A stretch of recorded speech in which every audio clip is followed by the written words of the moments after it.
Naging matagumpay ang idinaos na Paskuhan ng Counter Blessings na dinaluhan ng mga pamilya, kabataan at mga bolontaryo mula sa iba't ibang lugar.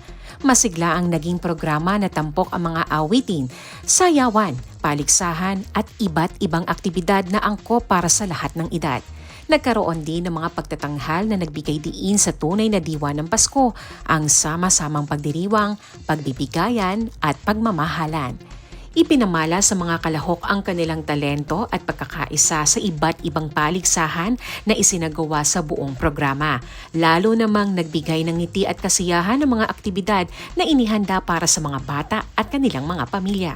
Ayon kay Brother Darren, isa sa mga bolontaryo ng CYB, mahalaga ang pananalangin bilang sandigan ng bawat pamilya lalo na sa gitna ng pagsubok sa buhay.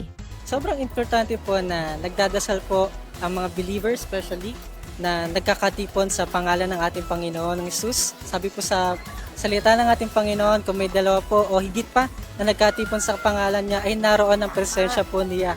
At sa pananalangin po natin na magkakasama ay bumababa po ang presensya ng ating Panginoon.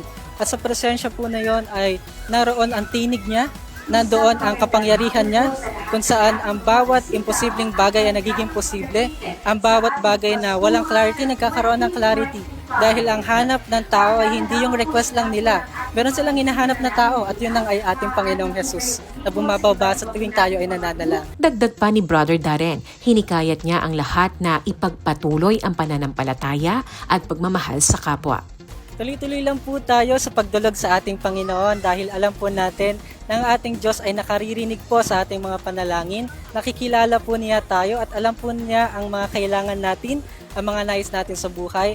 Alam din po ng Panginoon ang mga pangarap na itinanim niya sa ating mga puso at alam po ng Panginoon ang bawat milagro, ang bawat himala na minimithi ng bawat isa na makamit natin sa buhay na ito. At siya ay ang ating Panginoon na nagmamahal sa atin, may pakialam sa atin at nais niyang sagutin ang bawat request ng kanyang mga minamahal na anak. Yun lamang po. Sa kabuuan, nagsilbing paalala ang Paskuhan ng Counter Blessings na ang diwa ng Pasko ay hindi lamang selebrasyon, kundi pagbabahagi ng pag-asa, pasasalamat at pagkakaisa ng komunidad. Kasama si Elsa Navallo, Shane Talentino para sa Balitang Unang Sigaw.